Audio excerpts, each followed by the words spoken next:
ಗುರು, YouTube, Facebook, Instagram ಯಾವುದ್ರಲ್ಲಿ ದುಡ್ಡು ಮಾಡ್ಬೋದು, ಯಾವುದ್ರಲ್ಲಿ ದುಡ್ಡು ಚೆನ್ನಾಗಿ ಸಿಗುತ್ತೆ ಅಂತ ನೀವೇನಾದ್ರು ಯೋಚನೆ ಮಾಡ್ತಿದ್ರೆ, ಇಲ್ಲ ಯೂಟ್ಯೂಬಲ್ಲಿ ಸರ್ಚ್ ಮಾಡ್ತಿದ್ರೆ ಇನ್ಸ್ಟಾಗ್ರಾಮ್ ಮಾತ್ರ ಮಾಡೋಣ, ಫೇಸ್ಬುಕ್ ಮಾತ್ರ ಮಾಡೋಣ, ಯೂಟ್ಯೂಬಲ್ಲಿ ಮಾಡೋಣ, ಯಾವುದ್ರಲ್ಲಿ ದುಡ್ಡು ಮಾಡೋಣ ಅನ್ನೋದು ಯಾರು ಯೋಚನೆ ಮಾಡ್ತಿದ್ರೆ ಖಂಡಿತವಾಗ್ಲೂ ತಲೆಯಿಂದ ಮೊದಲು ಯೋಚನೆ ತೆಗೆದುಬಿಡಿ. ಏನಪ್ಪ ಮಾಡಬೇಕಂದ್ರೆ ಫಸ್ಟು ಫೇಸ್ಬುಕ್ಕು, ಯೂಟ್ಯೂಬು, ಇನ್ಸ್ಟಾಗ್ರಾಮ್ ಮೂರು ಕೂಡ ಪ್ರೊಫೈಲ್ನ ಕ್ರಿಯೇಟ್ ಮಾಡ್ಕೊಂಡು ಫಸ್ಟು ಮೂರಲ್ಲೂ ಜರ್ನಿ ಶುರು ಮಾಡಿ. ನಿಮಗೆ ಯಾವುದರಲ್ಲಿ ಯಾವ ಥರ ಬೇಗ ನಿಮಗೆ ಗ್ರೋ ಆಗುತ್ತೋ ಗೊತ್ತಿಲ್ಲ, ಬಟ್ ಮೂರು ಅಕೌಂಟಲ್ಲೂ ಕೂಡ ಫೇಸ್ಬುಕ್ಕು, ಯೂಟ್ಯೂಬು, ಇನ್ಸ್ಟಾಗ್ರಾಮಲ್ಲಿ ನೀವು ವೀಡಿಯೋಸ್ಗಳನ್ನು ಮಾಡಿಕೊಂಡು ಹೋಗ್ತಾ ಇದ್ದರೆ ಖಂಡಿತವಾಗ್ಲೂ ಫಾಲೋವರ್ಸ್ ಬರ್ತಾ ಇರ್ತಾರೆ, ಯೂಟ್ಯೂಬಲ್ಲಿ ಸಬ್ಸ್ಕ್ರೈಬರ್ಸ್ ಕೂಡ ಬರ್ತಾ ಇರ್ತಾರೆ, ಚಾನಲ್ ಕೂಡ ಗ್ರೋ ಆಗ್ತಾ ಇರುತ್ತೆ. ಹಾಗಾಗಿ ಇನ್ಸ್ಟಾಗ್ರಾಮಲ್ಲಿ ಯಾವ ಥರ ದುಡ್ಡು ಬರುತ್ತೆ ಬ್ರೋ ಅಂತ ಕೇಳೋದಾದರೆ, ಇನ್ಸ್ಟಾಗ್ರಾಮಲ್ಲಿ ನೀವು ಪ್ರಮೋಷನ್ಸ್ ಮಾಡ್ಬೋದು, ಇಲ್ಲ ಅಫಿಲಿಯೇಟಿಂಗ್ ಮಾರ್ಕೆಟಿಂಗ್ ಮಾಡ್ಬೋದು, ಇಲ್ಲ ಕಾಮರ್ಸ್ ಬಿಸ್ನೆಸ್ ಮಾಡ್ಬೋದು. ಅದಿಲ್ಲ ಅಂದರೆ ನಿಮ್ಮ ಓನ್ ಪ್ರಾಡಕ್ಟ್ಗಳೇನಾದ್ರು ಇದ್ದರೆ ಖಂಡಿತವಾಗ್ಲೂ ಅದನ್ನು ಮಾರ್ಕೆಟಿಂಗ್ ಮಾಡ್ಬೋದು. ಒಳ್ಳೆಯ ಪ್ರಾಡಕ್ಟ್ ಏನಾರು ಆಗಿದ್ರೆ ಒಳ್ಳೆಯದು ಬಿಸ್ನೆಸ್ ಆಗುತ್ತೆ ನಿಮಗೆ. ಇನ್ಸ್ಟಾಗ್ರಾಮಲ್ಲಿ ಈ ಥರ ಬಿಸ್ನೆಸ್ಗಳನ್ನು ಮಾಡ್ಬೋದು. ಓನ್ ಪ್ರಾಡಕ್ಟಿಂಗ್ ಮಾರ್ಕೆಟ್ ಮಾಡೋದಾದ್ರೆ ನಿಮ್ಗೆ ಇಷ್ಟೇ ಫಾಲೋವರ್ಸ್ ಅಷ್ಟೇ ಫಾಲೋವರ್ಸ್ ಇರಬೇಕು ಅಂತಲೂ ಇಲ್ಲ ಅಫಿಲಿಯೇಟ್ ಮಾರ್ಕೆಟಿಂಗು ಕೂಡ ನಿಮ್ಗೆ ಇಷ್ಟೇ ಫಾಲೋವರ್ಸ್ ಇರಬೇಕು ಅಷ್ಟೇ ಫಾಲೋವರ್ಸ್ ಅನ್ನೋದು ಖಂಡಿತವಾಗ್ಲೂ ಇಲ್ಲ. ನೀವು ಇನ್ಸ್ಟಾಗ್ರಾಮಲ್ಲಿ ಒಂದು ತುಂಬ ಥರ ದುಡ್ಡು ಮಾಡ್ಬೋದು ಇನ್ಸ್ಟಾಗ್ರಾಮಿಂದ. ಇನ್ನು ಫೇಸ್ಬುಕ್ಕಿಂದ ಬಂದು ಏನೂ ಇಲ್ಲ, ಬರೀ ವೀಡಿಯೋಸ್ಗಳೆಲ್ಲ ಹಾಕ್ಕೊಂಡು ಹೋಗಿ ಪ್ರಮೋಷನ್ಸ್ ವೀಡಿಯೋಗಳನ್ನೆಲ್ಲ ಮಾಡ್ಕೊಂಡು ಹೋದರೆ ಇನ್ನು ಅರ್ನಿಂಗ್ಸ್ ಅಂತೂ ತುಂಬ ಕಡಿಮೆ. ಫೇಸ್ಬುಕ್ ಅಂತೂ ತುಂಬ ಕಡಿಮೆ ಇದೆ, ಬಟ್ ಅಟೆನ್ಷನ್ ಮೂರಕ್ಕೆ ಖಂಡಿತವಾಗ್ಲೂ ಕೊಡಲೇಬೇಕು. ಬರೀ ಒಂದು ಕೊಟ್ಕೊಂಡಿದ್ರೆ ಆಗಲ್ಲ, ಅಟೆನ್ಷನ್ ಮೂರಕ್ಕೂ, ಯೂಟ್ಯೂಬು, ಫೇಸ್ಬುಕ್ಕು, ಇನ್ಸ್ಟಾಗ್ರಾಮ್ ಮೂರಕ್ಕೂ ಅಟೆನ್ಷನ್ ಕೊಡಲೇಬೇಕು. ಇನ್ನು ಅಲ್ಲಿಂದ ಯೂಟ್ಯೂಬಿಗೆ ಬರ್ತೀನಿ ಅಂತ ಅಂದರೆ, ಯೂಟ್ಯೂಬಲ್ಲಿ ಲಾಂಗ್ ಫಾರ್ಮೆಟಿವ್ ವೀಡಿಯೋಸ್ಗಳಿಗೆ ನಿಮಗೆ ಆ್ಯಡ್ಸ್ ರನ್ ಆಗುತ್ತೆ. ರೆವಿನ್ಯೂ ಬಂದು ಆ್ಯಡ್ಸಿಂದ ಬರುತ್ತೆ, ಇನ್ನೊಂದು ಬಂದು ನಿಮಗೆ ವ್ಯೂಸಿಂದ ಬರುತ್ತೆ. ಡಿಪೆಂಡ್ ಆಫ್ ನಿಮ್ಮ ಕಂಟೆಂಟು ಯಾವ ಥರ ಟ್ರಾವೆಲಾ, ಇಲ್ಲ ಏನಾದರೂ ಕುಕ್ಕಿಂಗ್ ಕಂಟೆಂಟಾ, ಇಲ್ಲ ಟೆಕ್ ಕಂಟೆಂಟಾ, ತುಂಬ ಥರ ಬರುತ್ತೆ ಕಂಟೆಂಟಲ್ಲಿ, ನಿಮಗೆ ಗೊತ್ತು. ಆ ಥರ ಅದ್ರ ಮೇಲೆ ರೆವಿನ್ಯೂ ಜನ್ರೇಟ್ ಆಗುತ್ತೆ, ಆ್ಯಡ್ಸ್ ಮೇಲೆ ರೆವಿನ್ಯೂ ಜನ್ರೇಟ್ ಆಗುತ್ತೆ. ಇಲ್ಲ ನೀವು ಶಾರ್ಟ್ಸ್ ಮಾಡ್ತಿದ್ರೆ ಶಾರ್ಟ್ಸಲ್ಲೂ ಕೂಡ ಅಷ್ಟೇ, ಶಾರ್ಟ್ಸಲ್ಲಿ ಯಾವ ಥರ ನಿಮಗೆ ವ್ಯೂಸ್ ಚೆನ್ನಾಗಿ ಬರ್ತಿರುತ್ತೋ ಅದ್ರ ಮೇಲೆ ನಿಮಗೆ ರೆವಿನ್ಯೂ ಜನ್ರೇಟ್ ಆಗುತ್ತೆ.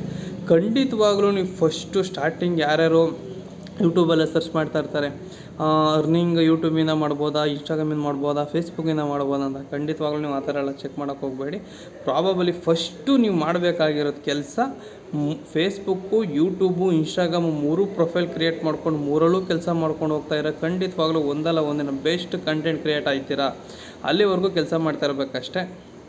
ಮೂರಲ್ಲೂ ನಿಮ್ಗೆ ಯಾವ ಥರ ವೀಡಿಯೋಸ್ಗಳು ಮಾಡೋಕ್ಕಾಗುತ್ತೋ ಆ ಥರ ವೀಡಿಯೋಸ್ಗಳು ಮಾಡ್ಕೊಂಡು ಹೋಗ್ತಾ ಇರಿ. ಒಂದಲ್ಲ ಒಂದು ದಿನ ನಿಮ್ಗೊಂದು ಒಳ್ಳೆ ರೆವಿನ್ಯೂ ಜನ್ರೇಟ್ ಕ್ರಿಯೇಟ್ ಆಗಿ ಒಂದು ಒಳ್ಳೆ ರೆವಿನ್ಯೂ ಬರುತ್ತೆ. ಬಟ್ ಟೈಮ್ ಬೇಕು, ಒಂದು ದಿನದಿಂದ ಏನೂ ಆಗೋಲ್ಲ, ಒಂದು ತಿಂಗಳಲ್ಲೂ ಆಗೋಲ್ಲ. ಅರೌಂಡ್ ನನ್ನ ಪ್ರಕಾರ ನಿಮ್ಗೆ ಎಷ್ಟು ಟೈಮ್ ತಗೊತಾಯಿತೋ ಅಷ್ಟು ಒಳ್ಳೆಯದು ಅಂತ ಅನ್ಕೊಬಿಡಿ. ಯಾಕೆಂದ್ರೆ ಅದು ಲಾಂಗ್ ಟೈಮ್ ಉಳಿಯುತ್ತೆ. ಹಿಂಗೆ ಬೇಗ ಬಂದವರು ಇತಿಹಾಸದಲ್ಲೇ ಇಲ್ಲ, ಬೇಗ ಬಂದು ಬೇಗ ಹೊಂಟೋಗವ್ರೆ. ಯಾರು ನಿಧಾನಕ್ಕೆ ಬರ್ತಾರೋ ಅವ್ರು ಲೈಫ್ ಲಾಂಗ್ ಉಳಿತಾರೆ. ಹಾಗೆ ನಿಮಗೆ ನಿಧಾನಕ್ಕೆ ಆದರೂ ಪರವಾಗಿಲ್ಲ, ಆ ಥರ ಪಡೋಕ್ಕೆ ಹೋಗ್ಬೇಡಿ. ಬಟ್ ಕೆಲಸ ಮಾಡಿ. ಯಾವ ಥರ ಮಾಡಿ ಅಂದರೆ ಎಷ್ಟು ಸರ್ ಇದ್ದಾರಲ್ಲ ಆ ಥರ ಕೆಲಸ ಮಾಡಬೇಕು. ಕಂಟಿನ್ಯೂಸ್ ಆಗಿ ಪ್ರತಿದಿನ ವೀಡಿಯೋಗಳು ಹಾಕಲೇಬೇಕು. ಪ್ರತಿದಿನ ವೀಡಿಯೋಗಳನ್ನು ನೀವು ಹಾಕ್ತಾಯಿದ್ರೆ ಅವಾಗ ನೀವು ಒಂದು ರೆವಿನ್ಯೂ ಕ್ರಿಯೇಟ್ ಮಾಡೋಕ್ಕಾಗೋದು. ಮೇನ್ ಪ್ರಾಬಬಲಿ ಎಷ್ಟು ನೀವು ವೀಡಿಯೋ ಮಾಡಿ ಹಾಕ್ತಾಯಿದ್ದೀರೋ ಅದ್ರ ಜೊತೆಗೆ ತಮ್ಮೇಲ್ ಕೂಡ ಅಷ್ಟೇ ಮುಖ್ಯ. ಈಗ ವೀಡಿಯೋ ತಮ್ಮೇಲ್ ಹಾಕಿದ್ದೀನಿ ನೋಡಿ, ಆ ಥರ ತಮ್ಮೇಲ್ ಮಾಡೋದು ತುಂಬ ಬಹಳ ಮುಖ್ಯ. ತಮ್ಮೇಲ್ ನೋಡಿಕೊಂಡೇ ವೀಡಿಯೋಗೆ ಎಂಟ್ರಿ ಕೊಡೋದು, ಅರ್ಥ ಆಯಿತಾ? ಈಗ ಒಂದು ಎಕ್ಸಾಂಪಲ್, ಯಾವುದಾದ್ರು ಒಂದು ಮನೆ ಅಂತ ಅಂದ್ಕೊಳ್ಳಿ, ಔಟ್ಲುಕ್ ಸಖತ್ತಾಗಿದ್ರೇ ಒಳಗಡೆ ನೋಡೋ ತುಂಬ ಸಲ ನೋಡಿರ್ತೀರ. ಎಲ್ಲರೂ ಹೋಗೋಗ ಗುರು ಮನೆ ಏನು ಸಖತ್ತಾಗೈತೆ ಗುರು, ಹೊರಗಡೆನೇ ಹಂಗದೆ ಅಂದ್ರೆ ಒಳಗಡೆ ಹೆಂಗಿರುತ್ತೆ ಗುರು ಅಂತಿರಲ್ಲ. ಸೇಮ್ ಅದೇ ಕಾನ್ಸೆಪ್ಟು, ಇನ್ನೇನು ಇಲ್ಲ. ಇಲ್ಲಿ ಯಾರು ಏನೂ ಹೇಳಲ್ಲ, ಸೀಕ್ರೆಟ್ಗಳನ್ನು ನಿಮಗೆ ನೀವೇ ತಿಳ್ಕೋಬೇಕು. ಸೀಕ್ರೆಟ್ಗಳು ಯಾರೂ ಕೂಡ ಹೇಳಲ್ಲ ಇಲ್ಲಿ. ಮ್ಯಾಟ್ರ್ ಇಷ್ಟೇ, ಔಟ್ಲುಕ್ ಹೇಗಿರುತ್ತೋ ಆವಾಗಲೇ ಎಲ್ಲ ಎಂಟ್ರಿ ಕೊಡೋದು. ಆಮೇಲೆ ಒಳಗಡೆ ಬಂದಾದಮೇಲೆ ನಿಮಗೆ ಅವ್ರು ಎಷ್ಟು ಇಷ್ಟನೋ ಅಷ್ಟು ಅಷ್ಟೊತ್ತು ನೋಡ್ತಾ ಇರ್ತಾರೆ, ಅಷ್ಟೊತ್ತು ನಿಮ್ಗೆ ವಾಚ್ ಖಂಡಿತವಾಗ್ಲೂ ಆಗೇ ಆಗುತ್ತೆ. ಮೇನು ತಮ್ಮೇಲು, ಅದ್ರ ಜೊತೆಗೆ ಟೈಟ್ಲು ಏನಕ್ಕೆ ಹಾಕ್ಬೇಕಂದ್ರೆ ಒಂದು ಎಕ್ಸಾಂಪಲ್, ನಾನೀಗ ಈ ವಿಡಿಯೋದಲ್ಲಿ ಏನು ಮಾಡ್ತಾಯಿದ್ದೀನಿ, ಯೂಟ್ಯೂಬು, ಫೇಸ್ಬುಕ್ಕು, ಇನ್ಸ್ಟಾಗ್ರಾಮಿಂದ ನಾವು ಹೆಂಗೆ ಅರ್ನಿಂಗ್ ಮಾಡ್ಬೋದು ಅಂತ ಹೇಳ್ತಾ ಇದ್ದೀನಲ್ವ, ಅದೇ ಥರ ಈಗ ಯಾರೋ ಸರ್ಚ್ ಮಾಡ್ತಾ ಇರ್ತಾರೆ ಯೂಟ್ಯೂಬ್ ಅರ್ನಿಂಗು ಇಲ್ಲ ಇನ್ಸ್ಟಾಗ್ರಾಮ್ ಅರ್ನಿಂಗ್ ಈ ಥರ ಎಲ್ಲ ಸರ್ಚ್ ಮಾಡಿದಾಗ ಅವಾಗ ನಮ್ಮ ವಿಡಿಯೋ ಅವ್ರಿಗೆ ರೆಕಮೆಂಡ್ ಆಗುತ್ತೆ. ಅದರಿಂದ ಟೈಟ್ಲು ಕೂಡ ಭಾಳ ಇಂಪಾರ್ಟೆಂಟ್ ಆಗುತ್ತೆ. ಖಂಡಿತವಾಗ್ಲೂ ಯಾರ್ಯಾರು ಇನ್ನೂ ಸ್ಟಾರ್ಟ್ ಮಾಡಬೇಕಂತ ಇದ್ದೀರಾ, ಮೊದಲು ಮೈಂಡಲ್ಲಿ ಇಟ್ಕೊಬಿಡಿ, ನಾನು ಒಂದು ಒಳ್ಳೆ ನೇಮು ಫ್ರೇಮು ಮಾಡಬೇಕು ಅಂತ, ದುಡ್ಡು ಮಾಡಬೇಕು ಅಂತ ಇಟ್ಕೊಬೇಡಿ. ಖಂಡಿತವಾಗ್ಲೂ ಒಂದು ಒಳ್ಳೆ ನೇಮು ಫ್ರೇಮು ಮಾಡಿದ್ರೆ ಆಟೋಮೆಟಿಕಲಿ ನಿಮಗೆ ದುಡ್ಡು ನೆಕ್ಸ್ಟ್ ಲೆವೆಲ್ ಕೊಡ್ತಾನೆ. ನಿಮ್ಮ ಕೆಲಸ ಇರಬೇಕು, ಕೆಲಸಕ್ಕೆ ತಕ್ಕಂಥ ಪ್ರತಿಫಲ ಯಾವತ್ತೂ ಇದ್ದೇ ಇರುತ್ತೆ. ಓಕೆನಾ?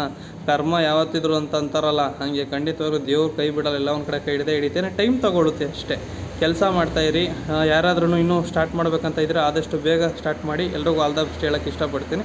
ನೆಕ್ಸ್ಟ್ ವ್ಲಾಗಲ್ಲಿ ಸಿಗೋಣ. ನನ್ನ ಡೈಲಿ ವ್ಲಾಗು ಕೂಡ ಮಾಡ್ತಾಯಿದ್ದೀನಿ. ಅದನ್ನು ನೋಡಿ ಡೈಲಿ ಲಾಗ್ ಅಂತೂ ಇರುತ್ತೆ. ಮತ್ತು ಈಗ ಯಾವ್ದಾದ್ರು ಕಂಟೆಂಟ್ ಬಗ್ಗೆ ಇಲ್ಲ ಯಾವ್ದಾದ್ರು ಒಂದು ಆ್ಯಪ್ಗಳ ಬಗ್ಗೆ ಇಲ್ಲ ಏನಾದ್ರು ಇನ್ಫಾರ್ಮೇಷನ್ ವೀಡಿಯೋಗಳು ಮಾಡ್ತಾ ಇರ್ತೀನಿ. ನನ್ನ ಚಾನಲ್ ಸಬ್ಸ್ಕ್ರೈಬ್ ಮಾಡ್ಕೊಳ್ಳಿ. ಎಲ್ರಿಗೂ ತುಂಬ ಥ್ಯಾಂಕ್ಸ್.